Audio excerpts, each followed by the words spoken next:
Very good afternoon students, welcome to another class. हम पढ़ रहे हैं रेस्पिरेशन इन प्लांट्स और अभी तक हमने फर्स्ट स्टेप यानी ग्लाइकोलिसिस को कंप्लीट किया, जो एरोबिक और एनारोबिक दोनों रेस्पिरेशन का कॉमन पाथवे है, कॉमन यूनिवर्सल पाथवे है।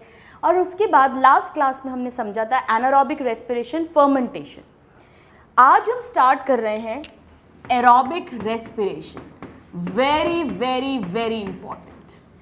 नाम से ही हमें समझ में आ रहा है एरोबिक मतलब यहाँ पर जो फूड है, जो ऑर्गेनिक बायोमॉलिक्यूल है, उसका ऑक्सीडेशन किसकी प्रेजेंस में होगा? ऑक्सीजन की प्रेजेंस में। इसीलिए इसे हमने एरोबिक रेस्पिरेशन कहा है। मैं यहाँ लिखती हूँ, इन दिस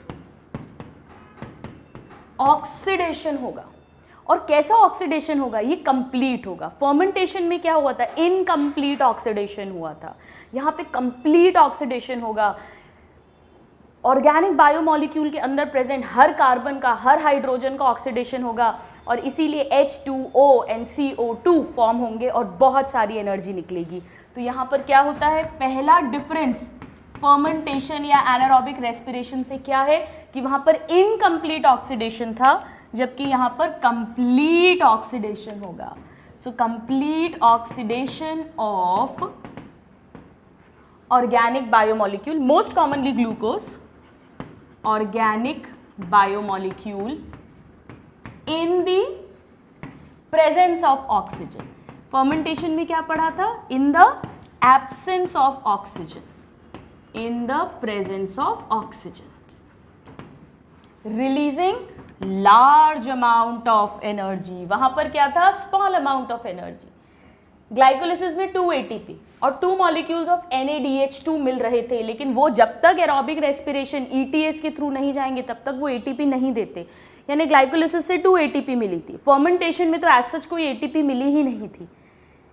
तो टोटल एनारोबिक में सिर्फ 2 ATP मिल रही हैं, जबकि हम देखेंगे अभी कमिंग क्लास में कि टोटल एरोबिक रेस्पिरेशन में 36 से 38 ATP एनर्जी मिलती है, यानी बहुत बहुत बड़ा amount. So releasing large amount of energy. ये 3 मेन डिफरेंसेस हो गए हैं। लार्ज अमाउंट ऑफ एनर्जी, कितनी एनर्जी? 686 किलो कैलोरीज, या अगर हम ATP की बात करें सो 34 और 38 ATP। इस 38 या 36 का क्या मतलब है वो भी हम समझेंगे। So large amount of energy, anaerobic में small amount of energy, in the presence of oxygen, anaerobic without oxygen, यहाँ कंप्लीट ऑक्सीडेशन, एनारोबिक में इनकम्प्लीट ऑक्सीडेशन। यहाँ पे जो प्रोडक्ट्स बनेंगे वो क्या क्या होगा? प्रोडक्ट्स एनारोबिक में क्या क्या प्रोडक्ट बने थे? ग्लूकोज से पायरुविक एसिड बना था, पायरुविक एसिड से या तो लैक्टिक एसिड या इथाइल अल्कोहल प्लस CO2 ये बना था। पर यहाँ क्या होगा? यहाँ बनेगा CO2, H2O and lots of energy, this much of energy. These will be the products. Students, हम पहले एक बेसिक पाथवे समझते हैं एरोबिक रेस्पिरेशन का और फिर हम एक एक स्टेप को डिटेल में डिस्कस करेंगे। एरोबिक रेस्पिरेशन जो है, aerobic respiration, this can occur by 2 pathways. 2 तरीके से ये परफॉर्म होता है। Respiration occurs by 2 pathways. एक तो नॉर्मल पाथवे है जिसको हम पढ़ने वाले हैं सबसे पहले। So one is normal pathway which we will talk about, routine pathway जो है। और एक पाथवे होता है स्टूडेंट्स जिसे कहते हैं PPP। This is the alternate pathway. इसका क्या मतलब है ये इसी चैप्टर में हम लास्ट क्लास में समझेंगे। Alternate pathway, this is known as PPP यानी pentose phosphate pathway, alternate pathway. मैं यहां लिख देती हूं, पेंटोस फॉस्फेट पाथवे। हम जो पढ़ेंगे पहले वो हम रूटीन पाथवे पढ़ेंगे, नॉर्मल पाथवे पढ़ेंगे, जिसमें फॉलोइंग स्टेप्स आते हैं। आइए समझते हैं नॉर्मल पाथवे में कौन से स्टेप्स आएंगे। ये एरोबिक रेस्पिरेशन की बात चल रही है, ऑक्सीजन यूज होने वाला है कंप्लीट ऑक्सीडेशन के लिए। यहां पर आएंगे फॉलोइंग स्टेप्स। अभी मत घबराइएगा, एक एक स्टेप को हम डिटेल में समझेंगे। सबसे पहला स्टेप क्या होगा, आइए हम यहां पर उसको कोशिश करते हैं समझने की। सबसे पहले हम यहां बात कर रहे हैं एरोबिक रेस्पिरेशन की स्कीम या प्लान फॉर एरोबिक रेस्पिरेशन, और हम कॉमन पाथवे की बात कर रहे हैं, जो नॉर्मल पाथवे है, कॉमन पाथवे है, ऑल्टरनेटिव की बात नहीं कर रहे हैं। सबसे पहले कहानी वहीं से शुरू होगी। जो भी आपने खाना खाया, आपने बर्गर खाया, आपने डोसा खाया, उसका डाइजेशन हुआ स्टमक में, इंटेस्टीन में, और डाइजेस्ट होकर वो अपने मोनोसैकेराइड्स में ब्रेक करा। Let us suppose most common respiratory substrate glucose से कहानी शुरू हो रही है, यानी वन मॉलिक्यूल है ग्लूकोज का। यहीं से स्टार्ट करते हैं हम स्टोरी हमेशा, वन मॉलिक्यूल ऑफ ग्लूकोज। ये जो ग्लूकोज मॉलिक्यूल है एक 6 कार्बन कंपाउंड है। साइटोप्लाज्म के अंदर, चाहे प्रोकैरियोट हो चाहे यूकैरियोट हो, सब में होगा, ग्लाइकोलिसिस परफॉर्म होगा। ग्लाइकोलिसिस या ग्लाइकोलाइसिस इन कहां पे हो रहा है ये स्टूडेंट्स, साइटोप्लाज्म। चाहे प्रोकैरियोट्स हो यूकैरियोट्स हो, आगे एरोबिक रेस्पिरेशन होना है, एनारोबिक रेस्पिरेशन होना है, सब में होगा ही होगा। और जब ग्लाइकोलिसिस होता है हम जानते हैं तब 2 ATP तो डायरेक्ट मिलती है, हम इसे एनर्जी लिख देते हैं। कितनी एनर्जी मिल रही है, 2। क्या कोई ऑक्सीजन यूज होती है, नहीं। क्या कोई CO2 रिलीज होती है, नहीं। लेकिन हमें साथ में 2 NADH2 भी मिलते हैं। ये एक रिडॉक्स रिएक्शन है, यहां पर 2 NAD रिड्यूस होते हैं और हमें मिलता है 2 NADH2 लिखिए, या 2 NADH प्लस H+। इनसे हमें अभी ATP नहीं मिलेगी जब तक ये माइटोकॉन्ड्रिया के अंदर ना घुसे, ETS में ना जाए, जो हम आगे समझने वाले हैं तब तक। तो हमें नेट गेन कितना हुआ है ग्लाइकोलिसिस से, 2 ATP का। 1 मॉलिक्यूल ऑफ ग्लूकोज से ग्लाइकोलिसिस के बाद क्या बनते हैं, 2 molecule of pyruvic acid. 2 molecule of pyruvic acid. और पायरुविक एसिड, एक पायरुविक एसिड क्या है, 3 कार्बन कंपाउंड है, इसीलिए हमें पता है यहाँ पे कोई CO2 रिलीज हो भी नहीं सकती है। ये फर्स्ट स्टेप है। अगर हम एरोबिक रेस्पिरेशन की बात करें तो उसमें भी, आइए अब मैं यहाँ पर लिखती हूँ, इसका फर्स्ट स्टेप क्या होगा, ग्लाइकोलाइसिस। 1 ग्लूकोज से 2 पायरुवेट बन गए हैं। अब ये जो पायरुविक एसिड है ये अभी साइटोसॉल यानी साइटोप्लाज्म के अंदर बना है। ये यूकैरियोट्स की अगर हम बात करें, अगर प्रोकैरियोट्स है तो अलग बात है, लेकिन अगर हम यूकैरियोट्स की बात करें तो ये पायरुविक एसिड माइटोकॉन्ड्रिया की मेम्ब्रेन को क्रॉस करेगा और माइटोकॉन्ड्रिया का जो मैट्रिक्स है, जो लिक्विड पार्ट है, फ्लूइड पार्ट है, वहां घुस जाएगा। और जब ये वहां घुसेगा तो ये कन्वर्ट होगा एक 2 कार्बन कंपाउंड में, जिसे कहते हैं एसिटाइल कोएंजाइम A। आपको नाम से ही दिख रहा है एसिटाइल, एसिटाइलडिहाइड, एसिटिक एसिड, ये सब 2 कार्बन कंपाउंड्स हैं। सो this is also 2 carbon. 1 pyruvic acid से 1 एसिटाइल कोएंजाइम A बनेगा, तो 2 पायरुविक एसिड से 2 एसिटाइल कोएंजाइम A बनेंगे। हम अभी डिटेल में पढ़ेंगे इसको। मुझे सोचकर बताइए स्टूडेंट्स, अगर 1 पायरुविक एसिड यानी 3 कार्बन कंपाउंड से 1 एसिटाइल कोएंजाइम A यानी 2 कार्बन कंपाउंड बन रहा है, यानी कि एक कार्बन कहाँ गायब हो रहा है, मेले थोड़ी ना घूमने गया है, कहाँ है वो, CO2 के फॉर्म में रिलीज हो रहा है। तो अगर 1 जब बन रहा है तो 1 CO2 रिलीज हो रहा है, तो जब 2 से 2 एसिटाइल कोएंजाइम में बनेंगे तो 2 CO2 रिलीज होंगे, यानी यहां पर अब CO2 रिलीज हो रहा है, 2 CO2 रिलीज हो रहा है। हम देखेंगे कि इस समय पे डायरेक्ट ATP कोई भी नहीं बनती है, लेकिन इसी तरह से 2 NADH2 भी बनते हैं। एक 1 पायरुविक एसिड से जब 1 एसिटाइल कोएंजाइम में बनेगा, एक और जब सेकंड वाले पायरुविक एसिड से 2 एसिटाइल कोएंजाइम में बनेगा, यानी यहां पर भी 2 NAD रिड्यूस हो जाएंगे 2 NADH2 में, और ये हमें अभी एनर्जी नहीं दे रहा। जब ये ETS में जाएगा, इलेक्ट्रॉन ट्रांसपोर्ट चेन में, तब हमें ये एनर्जी देता है, हम पढ़ेंगे। एक NADH2 3 ATP बनाता है, यानी 2 कितनी बना देंगे, 2 into 3 is equal to 6 ATP, पर अभी हमें नहीं मिल रही है ये। अगर इस स्टेज पे रेस्पिरेशन को रोक दिया जाए तो हमें सिर्फ 2 ATP मिलेगी। ऐसे ही यहाँ से भी हमें कितनी मिलेगी, 6 ATP, पर कब, ETS में जाने के बाद। ये क्या होता है हम समझेंगे। यानी इस स्टेप में हमें कोई एनर्जी नहीं मिल रही है। इसे कहते हैं स्टूडेंट्स लिंक रिएक्शन, क्योंकि इसके बाद क्रेब्स साइकिल स्टार्ट होने वाली है। तो एक तरह से ये जो रिएक्शन है इसने ग्लाइकोलिसिस और क्रेब्स साइकिल को लिंक कर दिया है, कनेक्ट कर दिया है। सो this is step number 2 and it is called link reaction, जो आज की क्लास में हम डिटेल पढ़ने वाले हैं, लिंक रिएक्शन। और ये कहाँ पर हो रही है स्टूडेंट्स, ये माइटोकॉन्ड्रिया के अंदर हो रही है। माइटोकॉन्ड्रिया में भी कहाँ हो रही है, उसकी मेम्ब्रेन में नहीं हो रही है, उसकी मैट्रिक्स में हो रही है। So in mitochondrial matrix, this is step number 2। आइए यहाँ पर लिखते हैं। So second step is link reaction. Link reaction हम अभी डिटेल डिस्कस करेंगे इसकी।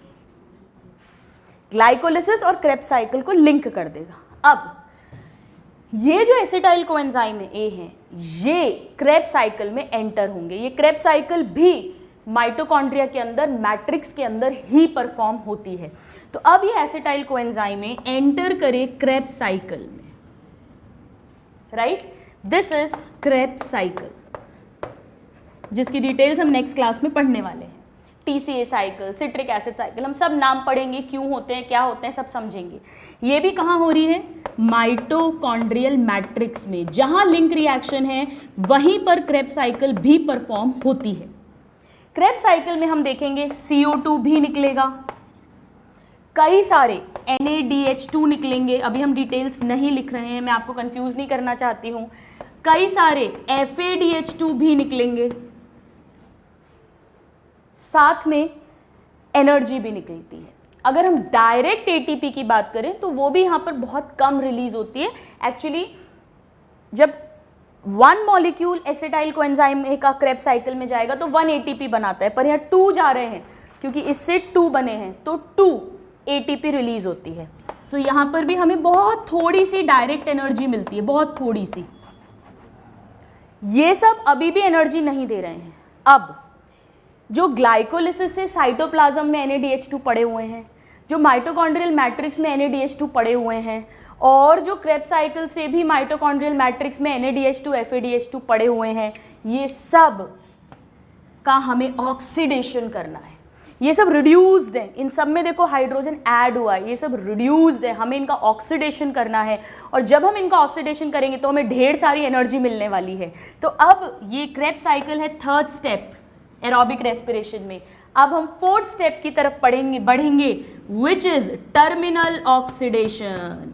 इन सब का, NaDH2 का, FADH2 का हमें ऑक्सीडेशन करना है ताकि हमें खूब सारी ATP मिले, प्लस इनसे वापस से NAD FAD मिल जाए ताकि ये साइकिल्स लगातार चलती रहें। So this is going to be step number 4, terminal oxidation. और ये कहाँ पर होगा स्टूडेंट्स, ये होता है माइटोकॉन्ड्रिया की मेम्ब्रेन में, इनर मेम्ब्रेन हम पढ़ेंगे। ये मैट्रिक्स में नहीं हो रहा है, ये मेम्ब्रेन में हो रहा है। डबल मेम्ब्रेन होती है माइटोकॉन्ड्रिया की, आउटर और इनर, ये इनर मेम्ब्रेन में होता है। तो पहले हम स्टेप नंबर 3 को लिखते हैं यहाँ पे। क्या है third step, it is Krebs cycle. ये कहाँ हो रहा है ग्लाइकोलिसिस, साइटोप्लाज्म में। पायरुविक एसिड बना, माइटोकॉन्ड्रिया के अंदर घुसा, माइटोकॉन्ड्रिया के मैट्रिक्स में घुसा, लिंक रिएक्शन परफॉर्म हुई, एसिटाइल कोएंजाइम ए के 2 मॉलिक्यूल्स बन गए 2 पायरुविक एसिड से। वो क्रेब्स साइकिल में एंटर हुए, उसी मैट्रिक्स के अंदर बहुत सारे NaDH2 FADH2, कुछ ATP CO2, ये सब कुछ रिलीज हुआ। और अब ये जो NaDH2 हैं, FADH2 हैं, इनका हमें फाइनल ऑक्सीडेशन कराना है, यानी terminal oxidation is step number 4। Terminal oxidation के अंदर स्टूडेंट्स 2 स्टेप्स आते हैं, समझिएगा। पहला स्टेप, इसी टर्मिनल ऑक्सीडेशन की ही बात कर रहे हैं, यानी कि ये दोनों स्टेप कहाँ परफॉर्म होंगे, माइटोकॉन्ड्रिया की इनर मेम्ब्रेन में, क्योंकि पूरा टर्मिनल ऑक्सीडेशन वहीं हो रहा है। पहला ETS, इलेक्ट्रॉन ट्रांसपोर्ट सिस्टम या इलेक्ट्रॉन ट्रांसपोर्ट चेन, और सेकेंड फाइनली इनका जो ऑक्सीडेटिव फॉस्फोराइलेशन होगा। आपको नाम से ही समझ आ रहा होगा, एक तो ऑक्सीडेशन हो जाएगा, ये NaDH2 FADH2 NAD में कन्वर्ट हो जाएंगे, FAD में कन्वर्ट हो जाएंगे, ताकि वापस इन साइकिल्स में यूज हो सकें। और साथ में फॉस्फोराइलेशन, यानी ये किस में कन्वर्ट हो जाएंगे, ये ATP फॉर्म कर देंगे बहुत सारी। यही तो हमारा एम था, यही तो हम चाहते थे। सो ये स्टेप नंबर 4 का 4A and this is 4B, ये दोनों ही प्रोसेस माइटोकॉन्ड्रिया की इनर मेम्ब्रेन में हो रहे हैं। आइए यहां पर लिखते हैं। सो टर्मिनल ऑक्सीडेशन के 2 स्टेप्स हो गए हैं। सबसे पहले ETS इलेक्ट्रॉन ट्रांसपोर्ट चेन या इलेक्ट्रॉन ट्रांसपोर्ट सिस्टम, और सेकेंड फाइनली जब इनका ऑक्सीडेशन होगा यानी ऑक्सीडेटिव, और ATP फॉर्म होगी ADP से यानी फॉस्फोराइलेशन। तो हमें रटना नहीं है, पहले समझ के फिर याद करना है चीज़ों को। तो आइए यहाँ पर हम वापस आते हैं। सबसे पहले ग्लाइकोलिसिस साइटोप्लाज्म में हुआ, लिंक रिएक्शन और क्रेब्स साइकिल माइटोकॉन्ड्रिया की मैट्रिक्स में हुई, और फिर इलेक्ट्रॉन ट्रांसपोर्ट सिस्टम और ऑक्सीडेटिव फॉस्फोराइलेशन, जो टर्मिनल ऑक्सीडेशन के 2 स्टेप्स हैं, ये माइटोकॉन्ड्रिया की इनर मेम्ब्रेन में होंगे। अब जो मेजर एनर्जी है वो कहाँ से निकल रही है, इस ऑक्सीडेटिव फॉस्फोराइलेशन से। बहुत सारी energy, maximum energy. ATP, direct ATP की बात कर रही हूँ, यहाँ पे तो केवल 2 ATP का नेट गेन हो रहा है। लिंक रिएक्शन में कोई ATP है ही नहीं। क्रेब्स साइकिल में भी हम देखेंगे बस 2 ATP बनती है टोटल। तो मेन ATP फॉर्म कहाँ हो रही है, इस ऑक्सीडेटिव फॉस्फोराइलेशन में, आखिरी में जाकर। अभी तो हमें 4 ही ATP मिली है, हमने क्या कहा था थोड़ी देर पहले, 36 से 38 ATP मिलती हैं। तो बची हुई सारी ATP एक्चुअली कहाँ मिलने वाली है, यहाँ मिलने वाली है। कैसे, यही हमको समझना है, पढ़ना है। अब आपने एक बात नोटिस की कि इस पूरे में अभी तक कहीं ऑक्सीजन का नामो निशान दिखा आपको, कहीं भी? हमने क्या लिखा है, एरोबिक रेस्पिरेशन का प्लान। एरोबिक रेस्पिरेशन मतलब जिसमें ऑक्सीजन की प्रेजेंस में कंप्लीट ऑक्सीडेशन होता है। कंप्लीट ऑक्सीडेशन तो होगा, CO2 वाटर तो मिलेगा, हम देखेंगे कैसे कैसे। लेकिन क्या अभी तक कहीं ऑक्सीजन यूज हुई? कहाँ होती है ऑक्सीजन यूज? यहाँ जाकर ETS में, यहाँ जाकर ऑक्सीजन यूज होती है और बहुत सारा वाटर निकलता है। और जगह भी निकलता है, बट बेसिकली यहाँ ऑक्सीजन यूज होती है। ये इंपॉर्टेंट है, इसीलिए मैं अभी लिख देती हूँ। ETS में इस जगह पर ऑक्सीजन का यूज होता है। और मेजर एनर्जी कहाँ रिलीज होती है, जहाँ NaDH2 FADH2 इन सब का ऑक्सीडेशन होता है, ATP फॉर्म होती है इनसे, वो है ऑक्सीडेटिव फॉस्फोराइलेशन। ये सब टर्मिनल ऑक्सीडेशन में हो रहा है। अब हम एरोबिक रेस्पिरेशन को स्टार्ट करेंगे। ये उसका एक बेसिक प्लान था जिसका आपको आइडिया होना चाहिए। अभी तक हमने ये देखा कि 1 ग्लूकोज मॉलिक्यूल में कैसे ग्लाइकोलिसिस होता है। ये एक मल्टीपल स्टेप रिएक्शन है, बहुत सारे एंजाइम्स इसमें इन्वॉल्व थे। 10 स्टेप्स में ग्लूकोज 2 पायरुविक एसिड में कन्वर्ट हुआ था। आइए अब हम समझते हैं कि कैसे ये 2 pyruvic acid 2 acetyl coenzyme A में कन्वर्ट होंगे। So please note this properly.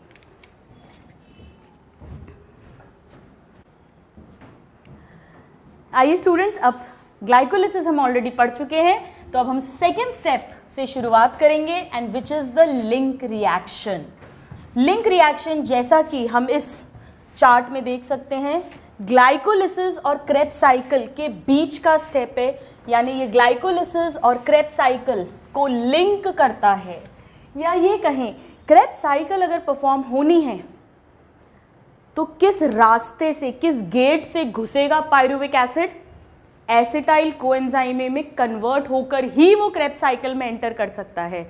Pyruvic acid खुद क्रेब्स साइकिल में एंटर नहीं होगा, उसको एक दरवाजे की ज़रूरत है, और वो दरवाज़ा कौन है? एसिटाइल कोएंजाइम में, इसीलिए इसे गेटवे रिएक्शन भी कहते हैं। आइए स्टेप नंबर 2 लिखते हैं। स्टेप नंबर 1 ग्लाइकोलिसिस हम पढ़ चुके हैं। लिंक रिएक्शन, लिंक रिएक्शन क्यों कहते हैं लिंक रिएक्शन? आइए साथ साथ में लिखते हैं।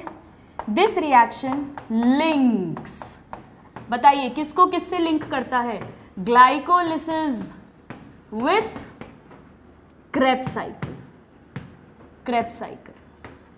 Now this is also called gateway reaction, gateway reaction. This is also called transition reaction. ये ट्रांजिशन फेज है। पायरुविक एसिड जब तक ट्रांजिशन फेज में जाकर एसिटाइल कोएंजाइम में कन्वर्ट नहीं होगा, क्रेब्स साइकिल स्टार्ट नहीं हो सकती। और अगर क्रेब्स साइकिल में वो मॉलिक्यूल नहीं गया तो टर्मिनल ऑक्सीडेशन नहीं होगा, इतनी सारी एटीपी नहीं बनेगी, एरोबिक रेस्पिरेशन परफॉर्म नहीं हो पाएगा। तो इसके बहुत सारे नाम हैं, हमें सारे नाम आने चाहिए, रटने की ज़रूरत नहीं है, नामों को समझना है। इसे लिंक रिएक्शन, गेटवे रिएक्शन या ट्रांजिशन रिएक्शन कहते हैं। नाउ एक्सक्यूज मी, क्या हो रहा है इस रिएक्शन में?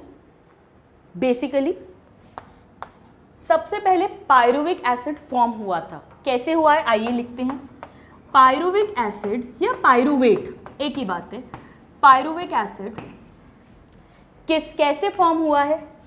फॉर्म्ड बाय ग्लाइकोलिसिस यानी ग्लाइकोलाइटिक।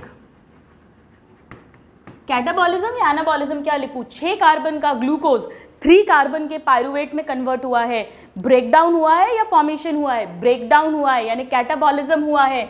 सो ग्लाइकोलिटिक कैटाबॉलिज्म किसका? कार्बोहाइड्रेट का, ऑफ कार्बोहाइड्रेट।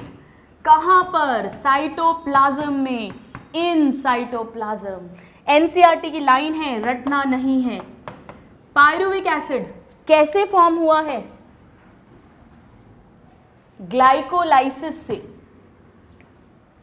ग्लाइकोलाइसिस में क्या हुआ था? कार्बोहाइड्रेट का कैटाबॉलिज्म हुआ। कहां पर? साइटोप्लाज्म में। This will enter into mitochondrial matrix. So after it means pyruvate. After it enters into mitochondrial matrix. Mitochondrial matrix undergoes. चलिए अब इस वर्ड को अभी मैं छोड़ देती हूं। लिंक रिएक्शन कहां होती है? माइटोकॉन्ड्रियल मैट्रिक्स में। सबस्ट्रेट मॉलिक्यूल क्या है? Pyruvic acid. किस में कन्वर्ट होगा? एसिटाइल कोएंजाइम ए में। कैसे होगा? इस वर्ड को अभी हम यहां छोड़ रहे हैं, हम समझेंगे फिर लिखेंगे। आइए समझते हैं। पायरुवेट की बात कर रहे हैं या pyruvic acid. Pyruvic acid suppose क्या करिए, एक ग्लूकोज से 2 पायरुविक एसिड बने हैं, बट अभी हम एक की स्टोरी समझते हैं। ये पायरुविक एसिड कहां पर प्रेजेंट है? This is present in cytoplasm. This is formed in cytoplasm. Actually थोड़ा सा और अच्छा लिख देती हूं, this is formed in cytoplasm. और फिर ये कहां मूव करेगा? Moves into mitochondrial matrix. अब जब ये माइटोकॉन्ड्रिया की मैट्रिक्स में पहुंच गया, वहां पर इसे किस में कन्वर्ट होना है? आइए लिखते हैं। इसे कन्वर्ट होना है एसिटाइल कोएंजाइम ए में, क्योंकि वही क्रेब्स साइकिल में एंटर कर सकता है। 1 पायरुविक एसिड से 1 एसिटाइल कोएंजाइम ए बनेगा। पायरुविक एसिड, एक पायरुविक एसिड 3 कार्बन कंपाउंड है और एसिटाइल कोएंजाइम में 2 कार्बन कंपाउंड है। तो मुझे सोचकर बताइएगा कि उस एक कार्बन का क्या हुआ है। हमने डिस्कस किया है थोड़ी देर पहले, वो CO2 के फॉर्म में रिलीज हो गई होगी। CO2 यानी कि कौन सा प्रोसेस हो रहा है यहाँ पे? डीकार्बोक्सिलेशन। तो मैं यहाँ लिखती हूँ अंडरगोज। अब मैं लिखती हूँ डी कार्बोक्सिलेशन, यानी कि removal of 1 carbon in the form of CO2। Decarboxylation, CO2 का बाहर निकल जाना, रिलीज हो जाना। तो 3 कार्बन कंपाउंड को 2 कार्बन कंपाउंड में कन्वर्ट कर दिया। पर ये ऐसे ही नहीं होता है, यहाँ पर एक कोएंजाइम ए ऐड भी हो रहा है। आइए ऐड करते हैं। एक कोएंजाइम ए ऐड करना पड़ेगा। पायरुविक एसिड के पास कोएंजाइम ए नहीं था, लेकिन अब है। कोएंजाइम ए ऐड हो गया और यहाँ पर पायरुविक एसिड से एसिटाइल कोएंजाइम में तभी बनता है जब पायरुविक एसिड से 2 हाइड्रोजन रिमूव कर दे। पायरुविक एसिड से 2 हाइड्रोजन रिमूव होंगे। कैसे रिमूव होंगे? वही घिसी पिटी कहानी। कैसे होंगे? NAD को बुलाया जाएगा, आइए, और मेरे 2 हाइड्रोजन लेकर जाइए। ये ले गया, क्या बन गया? NADH प्लस H प्लस या NADH2 लिख दो, एक ही बात है, ठीक है। तो 1 पायरुविक एसिड से अगर 1 एसिटाइल कोएंजाइम में बनाना है तो 1 CO2 रिलीज करना पड़ेगा, 1 कोएंजाइम में ऐड करना पड़ेगा और 1 NAD को रिड्यूस करना पड़ेगा। देखिए NAD तो रिड्यूस हो रहा है क्योंकि उसमें H ऐड हो रहा है, लेकिन पायरुविक एसिड क्या हो रहा है, ऑक्सीडाइज हो रहा है। तो यहां पर CO2 भी रिलीज हो रही है और ऑक्सीडेशन भी हो रहा है। पायरुविक एसिड से हाइड्रोजन रिमूव हुए, रिमूवल ऑफ हाइड्रोजन या एडिशन ऑफ ऑक्सीजन को ऑक्सीडेशन कहते हैं। तो CO2 तो निकल रहा है, डी कार्बोक्सिलेशन तो हो रहा है, पर कैसा वाला, ऑक्सीडेटिव, ऑक्सीडेटिव। इसीलिए अब मैं लिखती हूं इस लिंक रिएक्शन का एक और नाम है, इसे ऑक्सीडेटिव डी कार्बोक्सिलेशन भी कहते हैं। Very very important. जब हमने थोड़ी देर पहले टर्मिनल ऑक्सीडेशन का आखिरी स्टेप पढ़ा था, उसे मैंने ऑक्सीडेटिव फॉस्फोराइलेशन कहा था। वो एक अलग शब्द है, वहां ATP फॉर्म होंगी, फॉस्फोराइलेशन, CO2 नहीं रिमूव होगा। यहां ऑक्सीडेटिव डी कार्बोक्सिलेशन मैंने नाम दिया है। सो यही पायरुविक एसिड जो साइटोप्लाज्म में बना है, ग्लाइकोलिटिक कैटाबॉलिज्म से माइटोकॉन्ड्रियल मैट्रिक्स के अंदर घुसा और ऑक्सीडेटिव डी कार्बोक्सिलेशन हुआ उसका, यानी उसके हाइड्रोजन रिमूव हुए, उसमें से CO2 रिमूव हुई and forms acetyl coenzyme A, और एक कोएंजाइम में ऐड भी हो जाएगा, एसिटाइल कोएंजाइम A। यानी लिंक रिएक्शन का प्रोडक्ट क्या है, acetyl coenzyme A। This is the product of link reaction, product, main product of link reaction. और लिंक रिएक्शन का सबस्ट्रेट कोई पूछेगा तो पायरुविक एसिड। पायरुविक एसिड से एसिटाइल कोएंजाइम में बनाए, कहां पे, माइटोकॉन्ड्रियल मैट्रिक्स में, किस प्रोसेस के थ्रू, ऑक्सीडेटिव डी कार्बोक्सिलेशन के थ्रू। इतना क्लियर हुआ। अब क्या यहां पर कोई भी ATP फॉर्म हुई है डायरेक्टली सबस्ट्रेट लेवल फॉस्फोराइलेशन से? नहीं। ये कहानी तो 1 पायरुविक एसिड की है, लेकिन हमारे पास कितने पायरुविक एसिड है, 2। तो अगर 2 पायरुविक एसिड है तो दूसरा वाले पायरुविक एसिड के साथ भी यही कहानी होगी। उसमें से भी एक CO2 निकलेगी, यानी टोटल 2 निकल गई। उसमें भी एक कोएंजाइम में ऐड करना पड़ेगा, यानी टोटल 2 ऐड हो जाएंगे। उसको भी एक NAD की जरूरत पड़ेगी, उसको रिड्यूस करना पड़ेगा, यानी कुछ इस तरह का रिएक्शन होगा, राइट। एंड यहाँ पे भी 2 आ जाएगा। और कितने मॉलिक्यूल्स बन जाएंगे एसिटाइल कोएंजाइम के, 2। तो अगर क्वेश्चन में पूछे, बहुत ध्यान से पढ़िएगा कि 1 पायरुविक एसिड जब लिंक रिएक्शन को अंडरगो करता है तो कितने CO2 रिलीज होते हैं, आंसर होगा 1। या कितने NAD रिड्यूस होते हैं, 1। लेकिन अगर क्वेश्चन में पूछे 1 ग्लूकोज मॉलिक्यूल की लिंक रिएक्शन में कितने CO2 रिलीज होते हैं, तो 1 ग्लूकोज से 2 पायरुवेट बने हैं, तो 2 CO2 रिलीज होंगे, 2 NAD रिड्यूस होगा, 2 कोएंजाइम में ऐड होंगे। और ये सारी कहानी जो चलेगी ये कहां पर परफॉर्म हो रही है, इन माइटोकॉन्ड्रियल मैट्रिक्स। नाउ सोच कर बताइए, क्या कोई भी रिएक्शन बिना एंजाइम के पॉसिबल है? नहीं। ये एक बायोलॉजिकल रिएक्शन है, एक लिविंग बॉडी के अंदर रिएक्शन हो रही है, एंजाइम तो लगेगा ही लगेगा। आप मुझे नाम बताइए कौन सा एंजाइम लगता है आपको यहाँ आएगा। देखो 2 एंजाइम में से कोई एक हो सकता है, या तो डी कार्बोक्सिलेज होता या डिहाइड्रोजिनेज होता, जो यहां से हाइड्रोजन निकालकर इसको दे रहा है। बिल्कुल सही है, डिहाइड्रोजिनेज एंजाइम ही यूज होता है। तो मैं यहां लिखती हूं डिहाइड्रोजिनेज।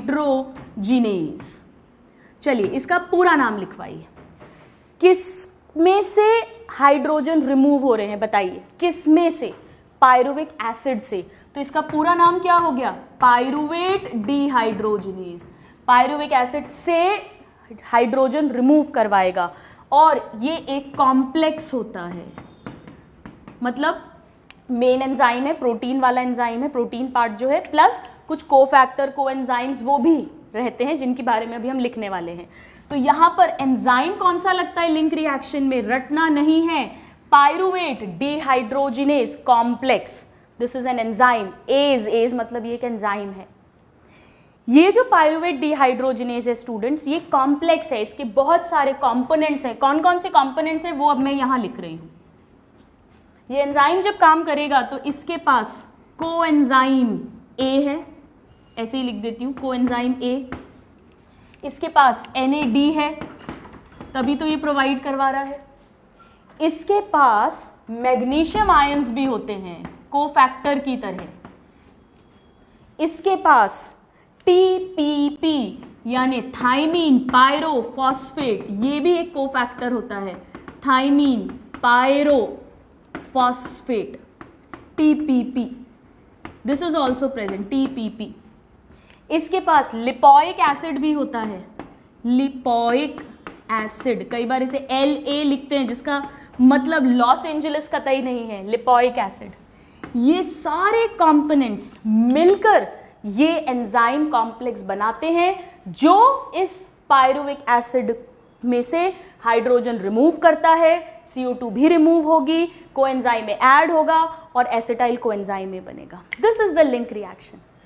अब अगर कोई आपसे पूछे कि लिंक रिएक्शन से डायरेक्टली कितनी ATP मिलती है, बताइए आपका आंसर क्या होगा? 0, कोई ATP नहीं मिलती। कोई आपसे पूछे सबस्ट्रेट लेवल फॉस्फोराइलेशन के थ्रू लिंक रिएक्शन में कितनी ATP मिलेंगी? कोई ATP नहीं मिल रही है, डायरेक्ट ATP मिलती ही नहीं है। कोई आपसे पूछे अगर एक ग्लूकोज मॉलिक्यूल एरोबिक रेस्पिरेशन को अंडरगो कर रहा है, यानी वो क्रेब्स साइकिल को भी अंडरगो करेगा, टर्मिनल ऑक्सीडेशन को भी अंडरगो करेगा, तो लिंक रिएक्शन का क्या कंट्रीब्यूशन है, कितनी ATP लिंक रिएक्शन से आ रही है? यहां आंसर दे सकते हैं हम। कैसे दे सकते हैं? ये अगर ETS में गया, इलेक्ट्रॉन ट्रांसपोर्ट सिस्टम में, तो 1 NADH 3 ATP देता है, यानी 2 NADH कितनी ATP देगा? एक देगा 3 ATP, तो 2 देंगे 6 ATP। 6 ATP लिंक रिएक्शन से कितनी आएंगी? 6 ATP। लेकिन कब? जब इसका टर्मिनल ऑक्सीडेशन हो जाएगा, जब ये ETS को एंटर कर जाएगा, तब जाकर फाइनली टर्मिनल ऑक्सीडेशन के बाद में ये 6 ATP देगा।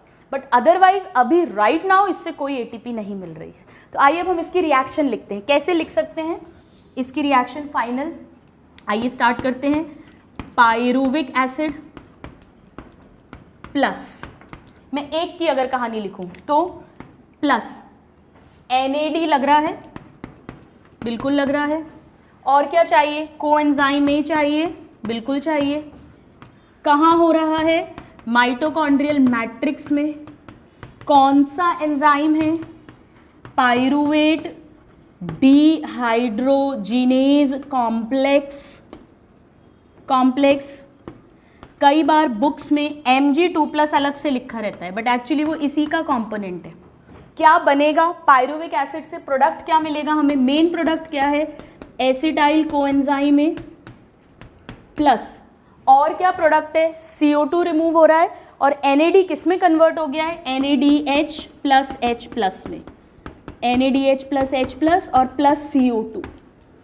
ये 1 की स्टोरी है, बट हम हमेशा 1 ग्लूकोज मॉलिक्यूल की बात करते हैं, यानी 2 पायरुविक एसिड होंगे, 2 NAD रिड्यूस होंगे, 2 कोएंजाइम में लगेंगे, तो 2 एसिटाइल कोएंजाइम में मिलेगा, 2 NADH प्लस H प्लस मिलेंगे और 2 CO2 मिलेंगे। This is the reaction for transition reaction और लिंक रिएक्शन। सो अब इन 2 स्टेप्स के बाद में हमारा 1 glucose molecule 2 acetyl coenzyme A में कन्वर्ट हो चुका है, यानी 1 6 carbon glucose molecule 2 carbon acetyl coenzyme A में कन्वर्ट हो चुका है। इस पूरे दौरान में हमें ग्लाइकोलिसिस से डायरेक्टली 2 ATP मिली थी और 2 NADH2 मिले थे जो 6 ATP दे सकते हैं अगर वो ETS में गए, लेकिन अभी नहीं। अभी तो हमें 2 ATP मिली है, यहाँ से हमें कोई ATP नहीं मिली है, 2 NADH2 मिले हैं, यानी अभी तक हमें 2 डायरेक्ट ATP मिल चुकी हैं और 4 NADH2 मिल चुके हैं। इसे सिर्फ अपने दिमाग में रखना है, कैलकुलेशंस इसके बाद में काम आएंगे। Please note this.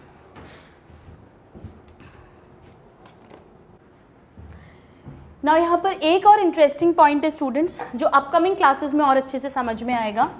जो एसिटाइल कोएंजाइम A है, ये डायरेक्ट क्वेश्चन आता है, it is an intermediate, common intermediate, ऐसा लिखना चाहिए। It is a common intermediate between fat and carbohydrate metabolism. Carbohydrate metabolism, इसका क्या मतलब है? इसको हम अपकमिंग क्लासेस में समझेंगे कि अगर कार्बोहाइड्रेट को रेस्पिरेशन के अंडरगॉन होना है, ग्लूकोज की बात करें, तो एसिटाइल कोएंजाइम में बनना ही पड़ेगा, नहीं तो आगे क्रेब्स साइकिल वगैरह नहीं होगी, बनना ही पड़ेगा। इसी तरह से कभी भी अगर फैट को बर्न करना है, फैट को रेस्पिरेशन के अंडरगॉन होना है, तो फैट में बीटा ऑक्सीडेशन का प्रोसेस होता है, जिससे पहले एसिटाइल कोएंजाइम में बनता है और फिर क्रेब्स साइकिल के थ्रू फैट कंप्लीट ऑक्सीडेशन को अंडरगो करता है। तो चाहे फैट का मेटाबॉलिज्म करना हो, कंप्लीट ऑक्सीडेशन, एरोबिक रेस्पिरेशन, चाहे कार्बोहाइड्रेट का, एसिटाइल कोएंजाइम में बनाना ही बनाना पड़ता है। ये इंटरमीडिएट बीच में बनेगा ही बनेगा, डायरेक्ट क्वेश्चन आता है। सो नेट गेन यहां पर एटीपी का कितना है? सबस्ट्रेट लेवल से 0, बट अगर ईटीएस गए तो हमें यहां पर 6 एटीपी इस प्रोसेस से मिल सकती है। सो यहां पर हमने सेकेंड स्टेप को कंप्लीट किया है। अब ये जो 2 मॉलिक्यूल्स एसिटाइल कोएंजाइम के बने हैं, ये माइटोकॉन्ड्रिया की मैट्रिक्स में प्रेजेंट हैं और मैट्रिक्स के अंदर ही और बहुत सारे एंजाइम्स हैं जिसकी मदद से ये एसिटाइल कोएंजाइम में क्रेब्स साइकिल को एंटर करेंगे। वो क्रेब्स साइकिल क्या होगी, वो बहुत इंटरेस्टिंग ट्रिक्स के साथ में हम नेक्स्ट क्लास में पढ़ेंगे। बट उसके पहले हम एक छोटा सा टॉपिक पढ़ते हैं जो बहुत बहुत बहुत इंपॉर्टेंट है, और वो है रेस्पिरेटरी कोशेंट क्या होता है। क्रेब्स साइकिल पूरी एक क्लास का टॉपिक है स्टूडेंट्स, इसीलिए मैं उसको आज स्टार्ट नहीं कर रही हूँ। रेस्पिरेटरी कोशेंट, या इसे RQ वैल्यू कहते हैं। RQ हम सब जानते हैं कि जब हम एरोबिक रेस्पिरेशन हो रहा है, कंप्लीट ऑक्सीडेशन जब हो रहा है, तो ऑक्सीजन यूज हो रही है और CO2 रिलीज हो रही है या इवॉल्व हो रही है, बाहर निकल रही है। तो ये जो रेशियो है कि कितनी CO2 यूज हुई और कितना कितनी CO2 रिलीज हुई और कितना O2 यूज हुआ, उसका जो रेशियो है बस उसे ही RQ कहते हैं। So what is RQ? It is, ये एक रेशियो है। क्या रेशियो की कभी यूनिट होती है? कभी नहीं होती। जैसे 2 kg अपॉन 2 kg रेशियो निकालना है तो आप रेशियो क्या बोलोगे? 1। आप ये थोड़ी ना बोलोगे 1 kg। रेशियो की कभी भी यूनिट नहीं होती है, इसीलिए रेस्पिरेटरी कोशेंट की भी कभी भी यूनिट नहीं होगी, यूनिट लेस होता है ये। सो it is the ratio between volume of CO2 released, volume of CO2 released, मैं ऐसा लिख देती हूँ, it is a ratio of volume of CO2 released to the volume of O2 used या consumed। कब? During respiration, during respiration in a given period of time. एक समय में हम देख रहे हैं कि इन अ गिवन टाइम कि कितनी CO2 रिलीज हुई और कितनी O2 यूज हुई कोई भी बायोमोलिक्यूल को कंप्लीट ऑक्सीडेशन के लिए, यानी एरोबिक रेस्पिरेशन के टाइम पे या एनारोबिक रेस्पिरेशन, जो भी रेस्पिरेशन है। सो वॉल्यूम ऑफ CO2 कितनी रिलीज है और वॉल्यूम ऑफ O2 कितनी कंज्यूम है, इसका रेशियो है, हमेशा यूनिट लेस होगा। रेशियो कभी भी यूनिट नहीं होती है रेशियो की। नाउ अगर मुझे इसका फॉर्मूला लिखना है तो हम कैसे लिख सकते हैं, तो आप ही खुद ही बता दोगे। RQ is equal to volume of CO2 released या evolved upon volume of O2 used या कंज्यूम्ड। ये जो रेशियो आएगा उसे ही RQ बोलते हैं। अब क्वेश्चन ये उठता है कि इसे क्यों पढ़ रहे हैं हम, और क्यों मैंने आपसे कहा ये बहुत इंपॉर्टेंट है। आप मानकर चलिए इस पे क्वेश्चन आता ही आता है। स्टूडेंट्स, ऐसा नहीं होता है कि अगर आप एक ग्लूकोज मॉलिक्यूल को कंप्लीट ऑक्सीडाइज करो, या एक फैट मॉलिक्यूल को, या एक प्रोटीन मॉलिक्यूल को, या कोई ऑर्गेनिक एसिड के मॉलिक्यूल को, या आप चाहे एरोबिक रेस्पिरेशन करो चाहे एनारोबिक रेस्पिरेशन करो, ऐसा नहीं होता कि सब केसेस में RQ सेम होगा। ऐसा नहीं होता कि हर मॉलिक्यूल को बर्न करने के लिए सेम अमाउंट ऑफ ऑक्सीजन चाहिए और बर्न होने के बाद वो same amount of CO2 release करता है, ऐसा नहीं होता। RQ वैल्यू चेंज होगी रेस्पिरेटरी सबस्ट्रेट के बेसिस पर, कौन सा मॉलिक्यूल बर्न हो रहा है, क्या रेस्पिरेटरी सबस्ट्रेट है, उसके अकॉर्डिंग ये वैल्यू चेंज होती रहती है। तो बहुत इंपॉर्टेंट है कि this value RQ depends on, किस पे डिपेंड करती है ये value, it depends upon respiratory substrate. Carbohydrate burn हो रहा है, फैट बर्न हो रहा है, प्रोटीन बर्न हो रहा है, क्या बर्न हो रहा है, एरोबिकली बर्न हो रहा है, एनारोबिकली बर्न हो रहा है, कैसे बर्न हो रहा है, वो डिसाइड करेगा उस रिएक्शन की RQ वैल्यू, उस रेस्पिरेशन की RQ वैल्यू को। कैसे इसे मेजर करते हैं स्टूडेंट्स, एक इंस्ट्रूमेंट आता है जिसे रेस्पायरोमीटर बोलते हैं, याद करना बड़ा आसान है, रेस्पिरेशन का प्रोसेस है तो रेस्पायरोमीटर, और गेनोंग साइंटिस्ट ने उसे फ्रेम किया था, so it is called Ganong's respirometer. Options में हो सकता है गेनोंग्स रेस्पायरोमीटर है या हो सकता है सिर्फ रेस्पायरोमीटर है, दोनों में हमारा आंसर सेम होगा। सो RQ इज मेजर्ड बाय, कैसे मेजर करते हैं, इट इज मेजर्ड बाय गेनोंग्स रेस्पायरोमीटर। गेनोंग्स की बुक भी पढ़ोगे आप लोग फर्स्ट ईयर MBBS में, गेनोंग्स की human physiology, very very important book. Guyton और गेनोंग्स दो बुक्स पढ़ते हैं। सो गेनोंग्स रेस्पायरोमीटर, इस इंस्ट्रूमेंट से इस वैल्यू को मेजर करते हैं जिससे हमें पता चलता है कि कौन सा रेस्पिरेटरी सबस्ट्रेट बर्न हो रहा है। अब ये कैसे होता है, कैसे कार्बोहाइड्रेट में अलग होगा, प्रोटीन में अलग होगा, किसकी रेस्पिरेटरी क्वेश्चन क्या होता है, वो अब हम समझेंगे। Please note this.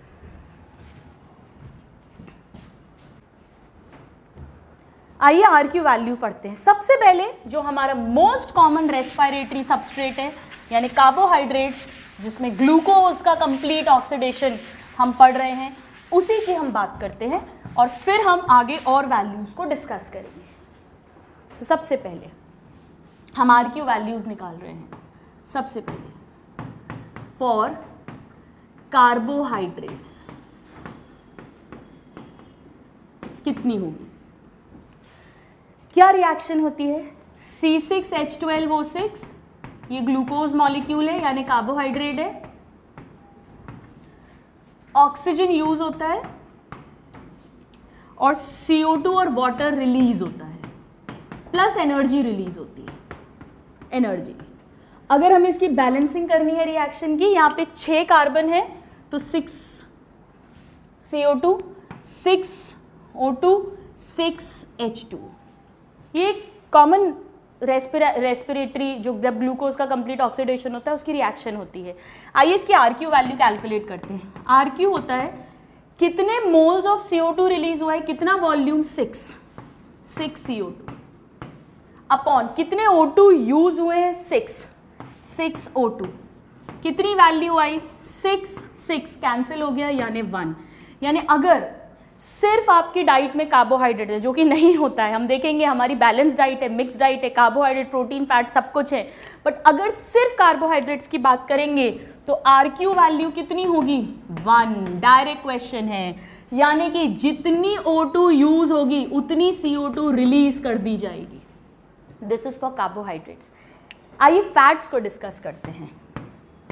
For fats, अब फैट्स में अलग अलग फैट्स में थोड़ा थोड़ा डिफरेंस आएगा, लेकिन हम एक मोटी मोटी बात करते हैं। एग्जाम्पल लेते हैं, ट्राइपाल्मिटिन या ट्राइपामिटिक एसिड की बात है। ट्राइपाल्मिटिन एक फैटी एसिड है, इस फैटी एसिड की बात करते हैं अपन।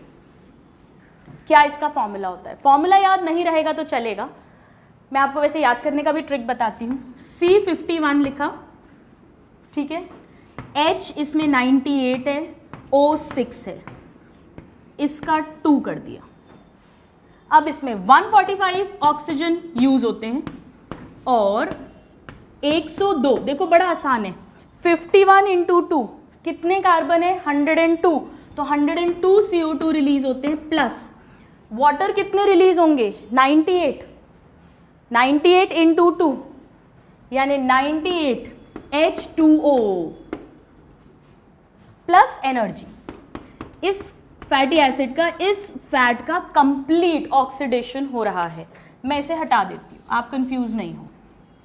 अब मुझे निकालना है इसकी RQ वैल्यू। कैसे निकालेंगे बताइए, कितने मोल्स ऑफ CO2 यूज हो रहा है? 102। और कितने कितने CO2 रिलीज हो रहे हैं और कितने O2 यूज हो रहे हैं? 145। बताइए आंसर क्या आएगा? 1 तो डेफिनेटली नहीं आएगा, डिनोमिनेटर बड़ा है। अगर ये भी 102 होता तो आंसर 1 होता, लेकिन ये 145 है, यानी आंसर 1 से कम आएगा। कितना आता है? 0.7। 0.7। तो फैट्स के केस में लेस देन 1 होती है, ये तो तय बात हो गई, ये हमें समझ में आ गया। इसकी अगर हम पर्टिकुलरली बात करें तो 0.7 होती है। यानी मैं क्या लिख सकती हूं? फैट्स के लिए it is less than 1, carbohydrates के लिए इट इज इक्वल टू 1। ऐसे ही हमें रिएक्शन तो नहीं पढ़नी है, लेकिन अगर हम प्रोटीन्स की बात करें, फॉर प्रोटीन्स, तो वहां पर भी स्टूडेंट्स RQ वैल्यू हमेशा लेस देन 1 होती है। एक्चुअली वो 0.9 होती है। अगर हम NCERT के अकॉर्डिंग जाएं तो 0.9 होती है, पर कभी कभी 0.8 भी ऑप्शन दिया होता है। अगर 0.9 दिया है तो हमारा बेस्ट चॉइस 0.9 होगा, बट अगर वो नहीं दिया है तो 0.8 होगा। यानी प्रोटीन्स के लिए भी क्या होता है? Less than 1। Best choice is 0.9। ठीक है, चलो एक और सिचुएशन लेते हैं अपन। सपोज करिए इसी कार्बोहाइड्रेट की ही मैं बात करूं, लेकिन या चलो पहले ही देखते हैं कि मिक्स डाइट में कितना होगा। फोर्थ सिचुएशन लेते हैं, मिक्स डाइट या बैलेंस्ड डाइट। मिक्स्ड या बैलेंस्ड, हमारी बैलेंस्ड डाइट में क्या होता है? हमने डाइजेस्टिव सिस्टम में पढ़ा है, कार्बोहाइड्रेट 60%, 25% करीब प्रोटीन्स होते हैं, 15% करीब फैट्स होते हैं, इसके अलावा वाटर, विटामिन, मिनरल्स, ये सब होते हैं। इनका RQ कितना होगा? देखो बड़ा इजी है। सपोज कार्बोहाइड्रेट भी है, फैट भी है और प्रोटीन भी है, तो इसके कारण तो 1 आएगा, बट इनके कारण लेस देन 1 आएगा। आप एवरेज निकालोगे, मान लो ये 1 है, ये 0.7 है, कितना हो गया? 1.7। ये 0.9 है, कितना हो गया? 2.6। 3 से डिवाइड करना पड़ेगा क्योंकि 3 मॉलिक्यूल्स है, डिवाइडेड बाय 3 कितना है? 0.8। बस यही तो होती है। सो मिक्स्ड या इसकी भी लेस देन 1 होती है, अराउंड 0.8 या 0.85, यानी कि again less than 1, less than 1 mix diet की भी। एक और आपको करके दिखाती हूँ जो बहुत आसान है, और वो है एनारोबिक रेस्पिरेशन अगर हो रहा है, या हम कहें फर्मेंटेशन अगर हो रहा है, उस केस में क्या होगा? किसी के दिमाग में आ गई है क्या वैल्यू अभी से? सपोज करिए कि हम अल्कोहलिक फर्मेंटेशन की बात करते हैं, जो यीस्ट के अंदर हो रहा है। क्या हो रहा है? 1 ग्लूकोज मॉलिक्यूल है, C6H12O6, this is glucose, carbohydrate, लेकिन यहां पर कोई ऑक्सीजन का यूज नहीं हो रहा है। एंजाइम लगा, जाइमेज एंजाइम है, इसने इसे ब्रेक किया अल्कोहल में, यानी C2H5OH के 2 मॉलिक्यूल्स में प्लस 2 CO2 में। लिटिल बिट ऑफ एनर्जी निकलती है, ATP तो कोई फॉर्म होती नहीं है। यहां पर अगर मैं आपसे बोलूं कि RQ कैलकुलेट करके दिखाइए, कितने CO2 के मोल्स हैं? 2, लेकिन ऑक्सीजन कितना है? 0, नील बटा सन्नाटा, 0 ऑक्सीजन, क्योंकि ये है ही anaerobic. Anything divided by 0 is infinity, infinity. तो कार्बोहाइड्रेट्स में अगर एरोबिक रेस्पिरेशन हो रहा है, कंप्लीट ऑक्सीडेशन हो रहा है, तो RQ वैल्यू 1 होती है। लेकिन अगर कार्बोहाइड्रेट का एनारोबिक रेस्पिरेशन हो रहा है, कोई ऑक्सीजन यूज होगी ही नहीं, चाहे लैक्टिक एसिड फर्मेंटेशन हो, उस केस में भी वहां तो ना CO2 रिलीज होती है ना O2 यूज होती है। Anything divided by 0 is infinity. तो यहां पर आंसर क्या आएगा एनारोबिक रेस्पिरेशन के लिए? RQ is infinity. बस यही सारे क्वेश्चंस डायरेक्टली पूछे जाते हैं, डायरेक्टली। अगर हम इसके बेसिक फंडामेंटल्स आते हैं, हम इसे कभी गलत नहीं करेंगे। सो कार्बोहाइड्रेट्स का एरोबिक रेस्पिरेशन अगर हुआ, अब मैं यहां लिखती हूं एरोबिक रेस्पिरेशन, तो 1। फैट का अगर कंप्लीट ऑक्सीडेशन हुआ, यानी ये भी कौन सा है? एरोबिक रेस्पिरेशन, ऑक्सीजन यूज हो रही है, तो 0.7। Less than 1। प्रोटीन्स का भी अगर कंप्लीट ऑक्सीडेशन है, एरोबिक रेस्पिरेशन है, तो 0.9 या 0.8, बट 1 से कम ही रहेगा। मिक्स डाइट है, लेस देन 1, 0.85, और अगर एनारोबिक रेस्पिरेशन है, फर्मेंटेशन है, तो इन्फिनिटी।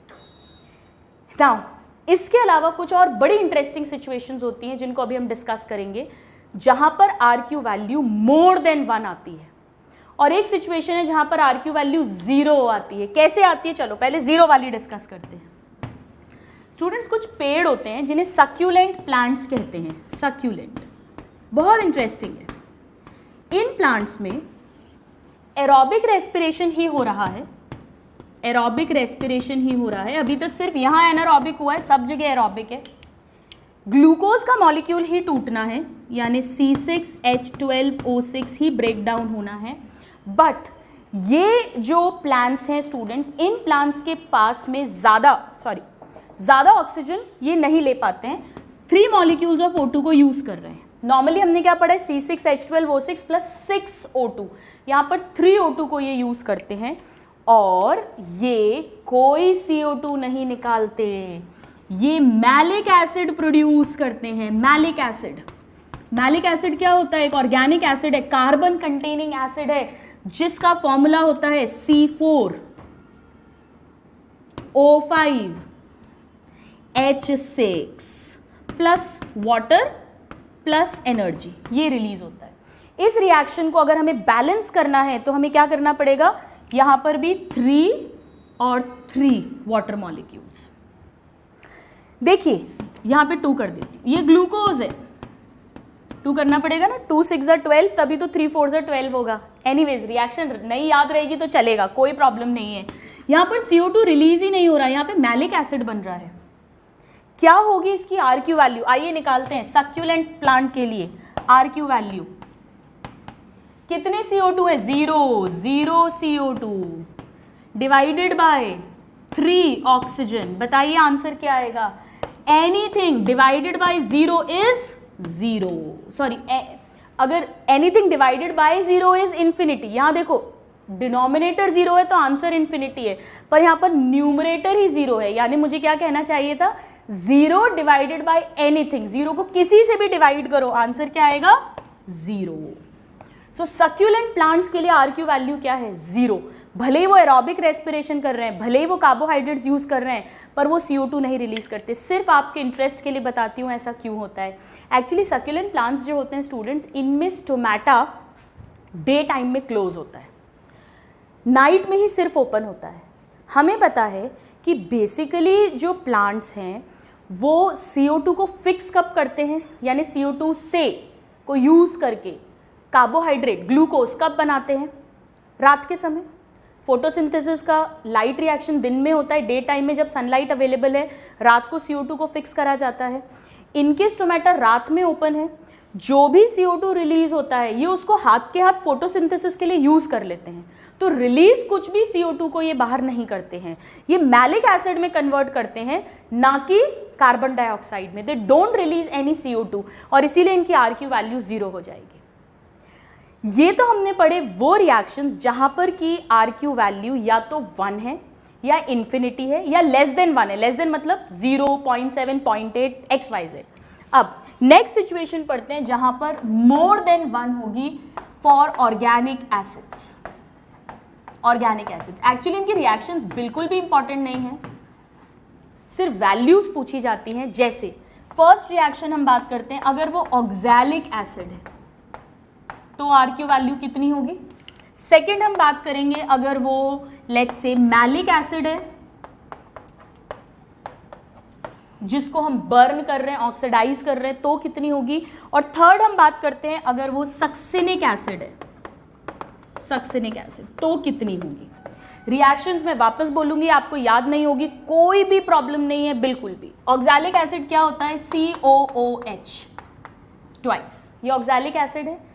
अब इसमें सिर्फ 1 ऑक्सीजन यूज होता है, जिससे 1 ऑक्सीजन यूज होता है जिससे 4 CO2 रिलीज हो जाती है। 4 CO2 रिलीज होती है और इसके साथ में अराउंड 2 वाटर मॉलिक्यूल्स निकलते हैं प्लस एनर्जी। याद नहीं रहा है कोई प्रॉब्लम नहीं है। RQ वैल्यू कैलकुलेट कराइए मुझे। 4CO2 अपॉन, ये 0 नहीं है, 1O2, कितना आंसर आएगा? 4 डिवाइडेड बाय 1, 4। सो यहाँ पर RQ वैल्यू कितनी है? 4। डायरेक्ट क्वेश्चन आता है, डायरेक्ट। ऑक्सैलिक एसिड में कितनी है? 4 है। मैलिक एसिड को ट्राई करते हैं। मैलिक एसिड अभी हमने पढ़ा, C4H6O5, this is malic acid.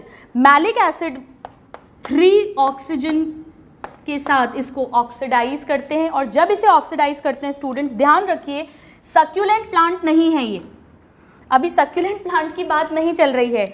यहां पर CO2 निकलेगा, 4CO2 plus 3 water molecules plus energy. RQ value calculate करते हैं, कितना होगा RQ? 4CO2 अपॉन 3O2 यानी 4/3, this is the RQ value. 4/3 मतलब 1.33, डायरेक्ट क्वेश्चन आता है 1.33। देखिए मोर देन 1 है, अभी भी 1 से ज्यादा है। सक्सिनिक एसिड की अगर कैलकुलेट करेंगे तो वो 1.14 आती है, दिस इज 1.14। हम रिएक्शन नहीं लिख रहे हैं, I don't want to confuse you. 1.14 reaction मेन एक तो कार्बोहाइड्रेट वाली है, फर्स्ट वाली 6/6, और एक ट्राइपामेटिक फैट वाली है क्योंकि वो NCERT में दी हुई है। यानी चाहे 4 हो, चाहे 1.33 हो, चाहे 1.4 हो, अगर ऑर्गेनिक एसिड्स का ऑक्सीडेशन होगा, कंप्लीट ऑक्सीडेशन, CO2H2O बन रहा है, सब में ऑक्सीजन यूज हो रही है, सब जगह एरोबिक टाइप का ही रेस्पिरेशन हो रहा है, तो हमेशा RQ वैल्यू कितनी होगी? More than 1। Very very important, very very important. आप इसको नोट करिए, फिर हम इस बात को लिख लेते हैं और फिर हम समझेंगे कि एक्चुअली इनका मतलब क्या है, क्या इंटरप्रिटेशन हो रहा है, हम क्यों लिख रहे हैं। Please note this. अब स्टूडेंट्स, पहले मैं फटाफट से अब एक साथ लिख देती हूँ।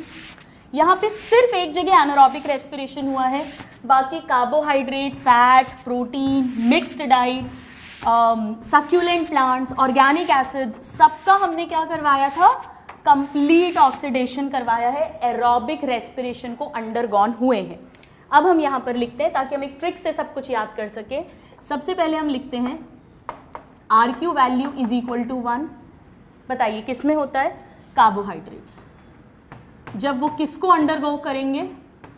एरोबिक रेस्पिरेशन को, ऑफ कोर्स। चलिए नेक्स्ट लिखते हैं। Second situation, RQ value less than 1, less than 1। बताइए कहाँ कहाँ है? पहली कंडीशन, फैट कितनी होती है? 0.7। सेकेंड, अगर प्रोटीन है, प्योरली प्रोटीन है, प्रोटीन्स कितनी होती है? NCERT के अकॉर्डिंग 0.9, कभी कभी 0.8 भी दिया हो सकता है। थर्ड सिचुएशन, मिक्स्ड डाइट या बैलेंस्ड डाइट कितनी होगी? 0.85। एक और सिचुएशन है, यहां तो सब जगह एरोबिक रेस्पिरेशन है, इन सब जगह पर ऑक्सीजन यूज हो रही है, लेकिन एक सिचुएशन हम और लेते हैं जहां पे लेस देन 1 है यानी 0 है। कहाँ होती है 0? सक्यूलेंट प्लांट्स में, वहां पर कोई CO2 रिलीज ही नहीं हो रही है, इट इज 0। यहाँ भी एरोबिक रेस्पिरेशन है, ऑक्सीजन यूज हो रहा है, लेकिन CO2 रिलीज नहीं हो रही है। सो ये चारों में क्या है? Less than 1, all have less than 1 RQ।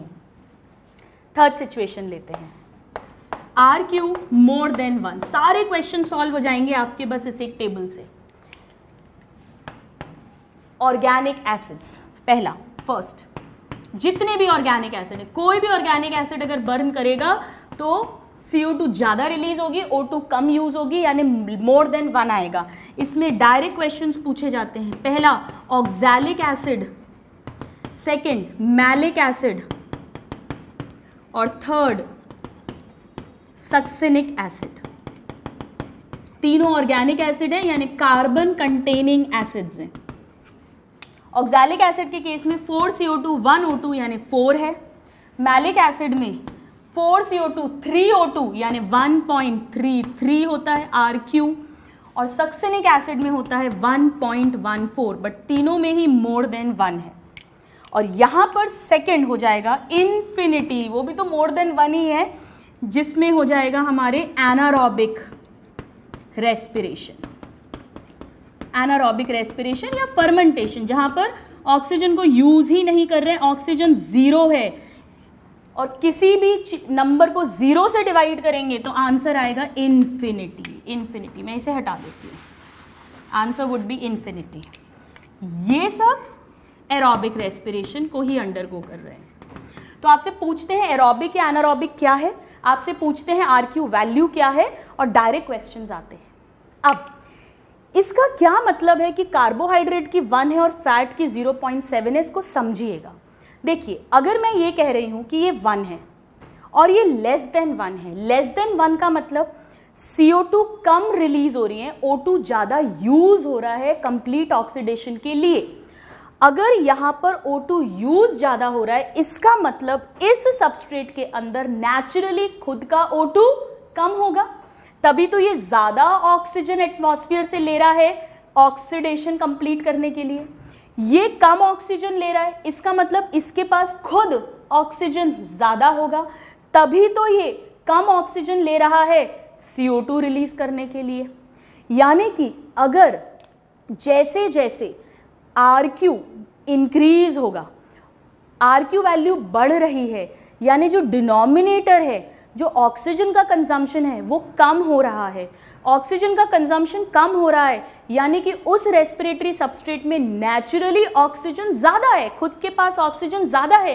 Basically क्या होता है, इस ग्लूकोज में जितने भी बॉन्ड्स हैं उन्हें ऑक्सीडाइज करना है, कार्बन को हाइड्रोजन को ऑक्सीडाइज करना है, ऑक्सीजन की जरूरत है। अगर इसके पास खुद का ऑक्सीजन बहुत सारा है तो एटमॉस्फेयर से कम लेगा और CO2 H2O बना देगा। अगर इसके पास खुद का ऑक्सीजन कम है तो ये ज्यादा ऑक्सीजन लेगा CO2 H2O बनाने के लिए। तो सिंपल सी बात है, जैसे जैसे RQ वैल्यू इंक्रीज होगी वैसे वैसे CO2 का कंजम्पशन कम होगा, यानी उस रेस्पिरेटरी सबस्ट्रेट के अंदर खुद का ऑक्सीजन ज्यादा है, वो ऑक्सीजन रिच कंपाउंड है। मैं आपसे पूछती हूं, प्रोटीन, कार्बोहाइड्रेट, फैट्स और ऑर्गेनिक एसिड्स में से सबसे ज्यादा ऑक्सीजन किस रेस्पिरेटरी सबस्ट्रेट के पास है? आप कैसे सोचोगे? सबसे ज्यादा ऑक्सीजन उसके पास है जिसको बाहर से सबसे कम ऑक्सीजन लेनी है, और अगर बाहर से सबसे कम ऑक्सीजन लेनी है यानी डिनोमिनेटर सबसे कम होगा, यानी कि ओवरऑल RQ सबसे ज्यादा होगा, यानी 1 से भी ज्यादा होगा, यानी कि ऑर्गेनिक एसिड्स। ऑर्गेनिक एसिड्स में भरपूर ऑक्सीजन है खुद की, इसीलिए उन्हें बहुत कम ऑक्सीजन बाहर से लेनी पड़ती है, डिनोमिनेटर स्मॉल होता है, इसीलिए RQ वैल्यू मोर होती है। तो ये हमें बताता है कि कौन सा सबस्ट्रेट ज़्यादा बर्न हो रहा है। रेस्पायरोमीटर से RQ वैल्यू निकाली जाती है पेशेंट की, और उससे पता चल जाता है कि कौन सा सबस्ट्रेट उसके में ज़्यादा बर्न हो रहा होगा, कौन सा रेस्पिरेटरी सबस्ट्रेट यूज हो रहा है। एक और बड़ा इंटरेस्टिंग क्वेश्चन इस पर बनता है स्टूडेंट्स, जिसको मैं अब लिख रही हूँ। सपोज करिए कि बॉडी में आप भूख हड़ताल पर हैं और आपने कार्बोहाइड्रेट्स लेना ऑलमोस्ट बंद कर दिए हैं। सबसे पहले आपकी बॉडी में जो भी स्टोर्ड ग्लाइकोजन था, कार्बोहाइड्रेट था, वो ग्लूकोज में कन्वर्ट होने लग गया ताकि एरोबिक रेस्पिरेशन हो और सेल्स को एनर्जी मिलती रहे। आपकी भूख हड़ताल अभी भी जारी है और अब बॉडी का ग्लाइकोजन रिजर्व खत्म हो गया, जो भी लिवर में मसल में था सब खत्म हो गया। अब बॉडी क्या करेगी? फैट को ऑक्सीडाइज करना शुरू करेगी, क्योंकि एनर्जी तो चाहिए। तो यहाँ पर क्वेश्चन ये है कि अगर बॉडी के कार्बोहाइड्रेट्स फैट्स में कन्वर्ट हो रहे हैं तो RQ वैल्यू पे क्या फर्क पड़ेगा? Then if carbohydrates are converted into fat, then RQ will increase or decrease. ऐसे ही सेम एक और तरह से क्वेश्चन आता है कि अगर फैट्स बहुत सारा, आप जो भी खाना खा रहे हो, भूख हड़ताल नहीं कर रहे हो, नॉर्मल खाना भी खा रहे हो, उससे एनर्जी मिल रही है, बट जो भी तला, समोसे, कचौड़ी, भटूरे, पकौड़े आप खा रहे हैं, वो जो फैट है वो बॉडी क्या करती है? ग्लाइकोजन में कन्वर्ट करके स्टोर करती है। तो ये फैट अगर कार्बोहाइड्रेट में कन्वर्ट हो रहा है किसी की बॉडी में ज़्यादा, तो वहाँ पर उसकी RQ वैल्यू क्या होगी? इस तरह से एक आइडिया लगता है डॉक्टर्स को RQ वैल्यू तो हम रेस्पायरोमीटर से चेक कर लेते हैं, उससे हमें आइडिया लगता है कि एक्चुअली क्या हो रहा होगा। चलिए हम इसको लॉजिकली सॉल्व करते हैं। कोई आंसर, इंक्रीज और डिक्रीज, दोनों ऑप्शंस चेक करते हैं। कार्बोहाइड्रेट फैट में कन्वर्ट हो रहा है, तो सोचकर बताइए कि इन दोनों में से ज्यादा ऑक्सीजन किसके पास होती है, किस कंपाउंड के पास। इसकी RQ वैल्यू ज्यादा है, 1 है फैट के कंपैरिजन में, यानी इसे बाहर से ऑक्सीजन कम लेनी पड़ती है, डिनोमिनेटर कम होगा तभी तो RQ वैल्यू ज्यादा है, यानी ये कैसा है, ऑक्सीजन रिच है इसके कंपैरिजन में, इसमें ज्यादा ऑक्सीजन है, मोर ऑक्सीजन है इसके कंपैरिजन में। जब एक हाई या मोर ऑक्सीजन रिच कंपाउंड एक लेस ऑक्सीजन रिच कंपाउंड में कन्वर्ट होगा, लेस ऑक्सीजन रिच कंपाउंड में, तो काफी सारी ऑक्सीजन बाहर निकलेगी। ज्यादा ऑक्सीजन से कम ऑक्सीजन है इस मॉलिक्यूल में, यानी कुछ ऑक्सीजन रिलीज हो रही होगी, उस ऑक्सीजन को सेल पकड़ लेगा ऑक्सीडेशन के लिए, आगे रेस्पिरेशन के लिए, और उसको वो पकड़ रहा है ऑक्सीजन को। तो सोचकर बताना उस सेल को बाहर से ऑक्सीजन लेने की जरूरत कम होगी या ज्यादा होगी, कम हो जाएगी, उसे बाहर से कम लेनी पड़ेगी, क्योंकि यहाँ पे जो ऑक्सीजन रिलीज हो रही थी उसे वो सेल ट्रैप कर रहा है, उसे वो पकड़ रहा है, उसको यूज कर रहा है वो रेस्पिरेशन के लिए, तो बाहर से ऑक्सीजन और कम लेगा, बाहर से ऑक्सीजन कम लेगा यानी O2 कंज्यूम्ड कम हो जाएगा, यानी डिनोमिनेटर और कम हो जाएगा, तो RQ वैल्यू और बढ़ जाएगी, इट विल इंक्रीज। ठीक उल्टा यहां होगा, लेस ऑक्सीजन इसमें है, इससे अगर कार्बोहाइड्रेट बनना है तो मोर ऑक्सीजन चाहिए, और फिर उसका ऑक्सीडेशन कर रहे हैं हम कार्बोहाइड्रेट का जो भी सेल है, तो यानी बेचारा सेल जो है वो इसके ऑक्सीडेशन के लिए जितनी ऑक्सीजन चाहिए वो तो बाहर से ले ही रहा है, साथ में इसे इसमें कन्वर्ट करने के लिए भी ऑक्सीजन ले रहा है, तो ज्यादा ऑक्सीजन का कंजम्पशन हो गया, डिनोमिनेटर की वैल्यू हायर हो गई, ओवरऑल वैल्यू कम हो जाएगी, RQ विल डिक्रीज। इस तरह से क्वेश्चंस आते हैं और इस तरह से इसका क्लिनिकल सिग्निफिकेंस होता है। तो हाईएस्ट ऑक्सीजन किस रेस्पिरेटरी सबस्ट्रेट में है, ऑर्गेनिक एसिड्स में है। मैं आपसे पूछती हूँ, बताइए इन तीनों ऑर्गेनिक एसिड्स में से सबसे ज्यादा ऑक्सीजन रिच कौन सा है? आप क्या कहोगे? मैम सबसे ज्यादा ऑक्सीजन रिच वो है जिसे बाहर से सबसे कम ऑक्सीजन लेनी पड़ेगी, यानी जिसका डिनोमिनेटर सबसे छोटा होगा, यानी जिसकी RQ वैल्यू सबसे ज्यादा होगी, यानी oxalic acid. This is the basic significance, please note this.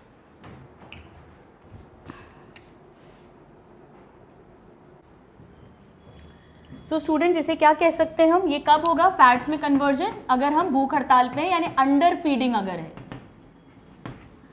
और अगर आप बहुत ओवर फीडिंग कर रहे हैं, बहुत ज्यादा फैट्स खा रहे हैं, तो वो कार्बोहाइड्रेट में कन्वर्ट हो रहा है, उस समय पर RQ value will reduce. Okay, please note this. मैंने आपको सब कुछ सही पढ़ाया लेकिन वर्ड्स मेरे गड़बड़ हो गए, सो इसको हम एक बार करेक्ट करते हैं। अगर कार्बोहाइड्रेट से फैट बन रहे हैं, मतलब यहाँ पर इसको चेंज करते हैं हम, थोड़ा सा हमने समझने में गड़बड़, समझा सब कुछ सही है, लिखने में गड़बड़ कर दी, हम इसको वापस एक बार रिवाइज कर लेते हैं। अगर फैट में कन्वर्ट हो रहा है कार्बोहाइड्रेट, यानी कि हम ज्यादा खा रहे हैं, ओवर फीडिंग हो रही है, ओवर फीडिंग हो रही है, तभी तो लिपिड्स फॉर्म हो रहे हैं, यानी लाइपोजेनेसिस हो रहा है।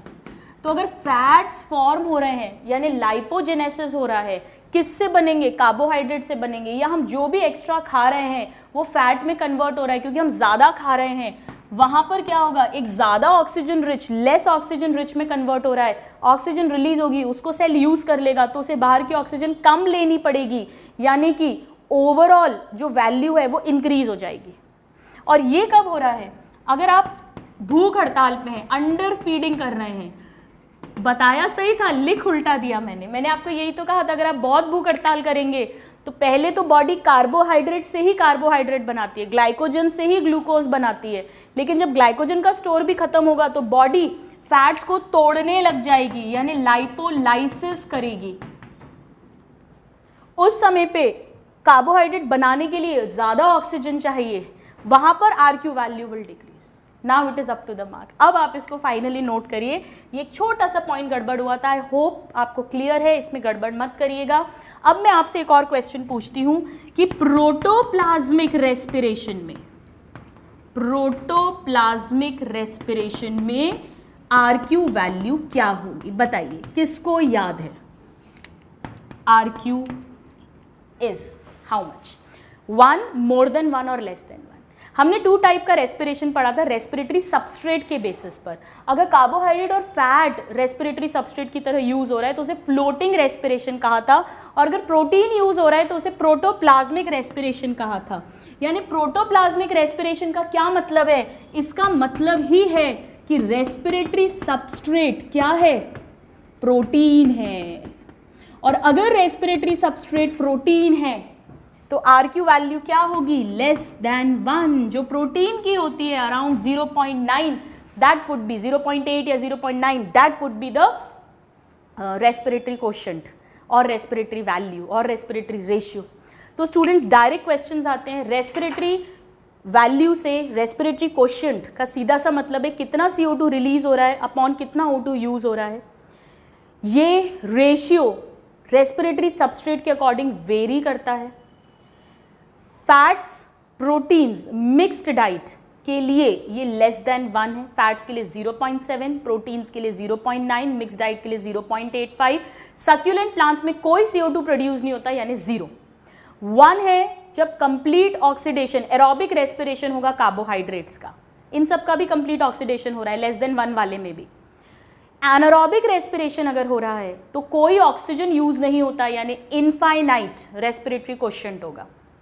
और अगर मोर देन 1 की बात करें तो जो ऑर्गेनिक एसिड्स उनमें खुद में बहुत ऑक्सीजन रिच कंपाउंड्स हैं वो, तो वहां पर जो वैल्यू आती है वो मोर देन 1 आती है। ऑक्सैलिक एसिड की 4, मैलिक एसिड की 1.33 और सक्सिनिक एसिड की 1.14। अब आइए हम एक सिंपल सी ट्रिक के थ्रू इसे याद कर लेते हैं। ट्रिक बहुत सिंपल है। ट्रिक ये है कि सुमन एक लड़की है और सुमन हर साल फेल हो जाती है केमिस्ट्री में। हर साल पता नहीं कितने साल से केमिस्ट्री में फेल हो रही है, और इस साल बहुत ही खुशी का त्योहार है क्योंकि सुमन फाइनली केमिस्ट्री में पास हो गई है। आइए इसी ट्रिक को हम लिखते हैं। So trick for respiratory quotient. What is the trick? The trick is that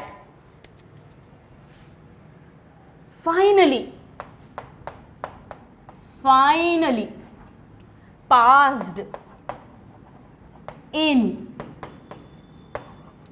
chemistry. कौन finally passed in chemistry? Suman finally passed in chemistry. और हमारे मुंह से क्या निकलेगा जब ऐसा होगा? तो ओ या। सो हमने क्या बोला? ओ या। आइए इसकी वैल्यूज याद करते हैं। एफ, पी, सी और ओया। ओया का मतलब ऑर्गेनिक एसिड्स, ऑर्गेनिक एसिड्स ओया। केमिस्ट्री का मतलब कार्बोहाइड्रेट्स, कार्बोहाइड्रेट्स। नाउ पी से प्रोटीन्स, एफ से फैट्स, और सुमन का मतलब SU, हम बात कर रहे हैं सक्यूलेंट प्लांट्स की। थोड़ा सा एक चेंज करते हैं इसमें, एसिड्स की जगह हम क्या लिखते हैं? ओया मीन्स ऑर्गेनिक एसिड्स, और ए से हमारी ट्रिक में, इस ए से हम बनाएंगे एनारोबिक रेस्पिरेशन। एनारोबिक रेस्पिरेशन यानी फर्मेंटेशन की हम बात कर रहे हैं। सक्यूलेंट्स में कोई CO2 प्रोड्यूस नहीं होती है यानी यहां पर RQ वैल्यू है 0। अब देखिए यहां पर RQ वैल्यूज को हम लिखना शुरू करते हैं। फैट्स की है 0.7, 0.9 और इस कहानी को आगे बढ़ाया 1.0 यानी 1। ऑर्गेनिक एसिड्स मोर देन 1 और एनारोबिक रेस्पिरेशन सबसे ज्यादा इन्फिनिटी। देखिए मैंने इसको एक सीरियल ऑर्डर में लिखा है, अगर आप नोटिस करें कैसे 0 से स्टार्ट करा है। 0 से थोड़ा आगे और बढ़ रहे हैं हम आगे, 0.7, 0.9, 1, मोर देन वन और सबसे बड़ा इन्फिनिटी। हमने एक सीरियल ऑर्डर में याद कर लिया है 0 से। डायरेक्ट क्वेश्चंस आते हैं, पर्टिकुलरली ये तीनों वेरी वेरी इंपॉर्टेंट है, फैट, प्रोटीन और कार्बोहाइड्रेट्स। सब में एरोबिक रेस्पिरेशन हो रहा है एक्सेप्ट एनारोबिक रेस्पिरेशन या फर्मेंटेशन। सो बहुत सिंपल सी ट्रिक है। सुमन जो हर साल केमिस्ट्री में फेल होती थी, फाइनली पास्ड इन केमिस्ट्री, और हमने खुशी में बोला ओ या। So, succulents plants, fats, proteins, carbohydrates, organic acids and anaerobic respiration, 0 से बढ़ते बढ़ते हम infinity तक पहुंच गए। So, आज की क्लास में स्टूडेंट्स हमने समझा कि बेसिक स्कीम क्या है एरोबिक रेस्पिरेशन की, बेसिक प्लान क्या है। सबसे पहला स्टेप ग्लाइकोलिसिस होता है, जहाँ पे 2 ATP का नेट गेन हुआ है, 2 NHDH2 मिल गया है, बट अभी उससे ATP नहीं मिली है। इस ग्लाइकोलिसिस को क्रेब्स साइकिल से कनेक्ट करती है लिंक रिएक्शन, जहां पायरुविक एसिड से एसिटाइल कोएंजाइम A बनेगा, CO2 रिमूव होगा, सो डीकार्बोक्सिलेशन रिएक्शन है, NAD रिड्यूस होगा, सो ऑक्सीडेटिव रिएक्शन है, this is oxidative decarboxylation reaction, link reaction. अब हमारा pyruvic acid acetyl coenzyme A में कन्वर्ट हो चुका है, माइटोकॉन्ड्रियल मैट्रिक्स के अंदर पड़ा हुआ है, उसे हम नेक्स्ट क्लास के अंदर भेजेंगे क्रेब्स साइकिल में, और हमने समझा what is RQ. So with this we wind up today's class. I hope you have enjoyed. See you in the next class. Till then, a very happy learning and have a good day. Thank you.